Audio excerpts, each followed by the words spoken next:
Après, je dirais, des batailles médiatiques sur lesquelles je ne revenais pas, le rectorat a accepté de créer des classes bilingues en maternelle dans l'enseignement public en Alsace. Le comité fédéral des associations pour la langue et la culture régionales en Alsace et en Moselle s'est réuni à Sarreguemines la semaine dernière.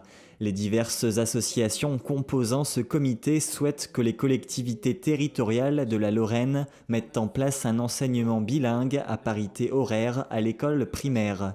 Cela suppose que les différents cours seraient dispensés la moitié du temps en allemand. Ce système pourrait ensuite être appliqué au collège. Alors l'enjeu est culturel, bien évidemment, mais il est aussi économique. À Sarreguemines, 50 à 60% d'entreprises sont des entreprises allemandes. Donc cette langue allemande permet une ouverture sur l'Allemagne d'abord, mais sur l'ensemble de l'Europe centrale. En Alsace, l'enseignement bilingue à parité horaire a vu le jour au début des années 90, après que les services académiques, la région et les départements se soient entendus sur diverses conventions. Résultat, en septembre 2015, 27 000 élèves scolarisés dans l'enseignement du premier degré sont inscrits en voie bilingue à parité horaire, une porte ouverte au plurilinguisme qui est justement l'objet des dernières conventions datées de juin dernier. Côté Mosellan, le comité fédéral constate que seule la ville de Sarreguemines s'implique dans cette voie depuis 1997. Nous avons tenu à faire cette conférence de presse à Sarreguemines pour bien appuyer sur le modèle que constitue Sarreguemines à l'échelle de la Moselle. Sarreguemines a été la première ville en Lorraine à avoir mis en place des classes publiques.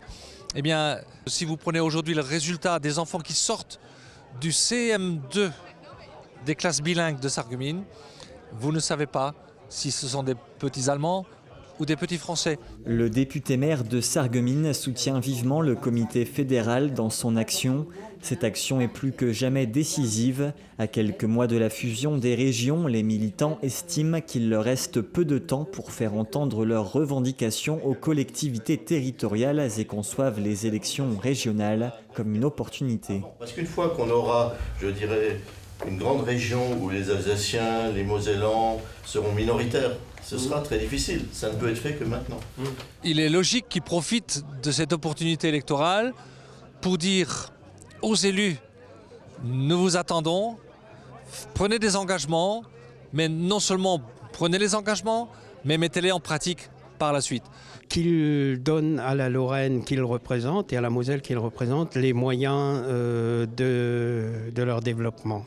Une lettre ouverte sera envoyée aux collectivités territoriales concernées afin que ces dernières préparent, votent et co-signent expressément des avenants similaires aux deux conventions alsaciennes pour le bilinguisme signées en juin dernier. Afin de refaire de notre espace frontalier un espace bilingue.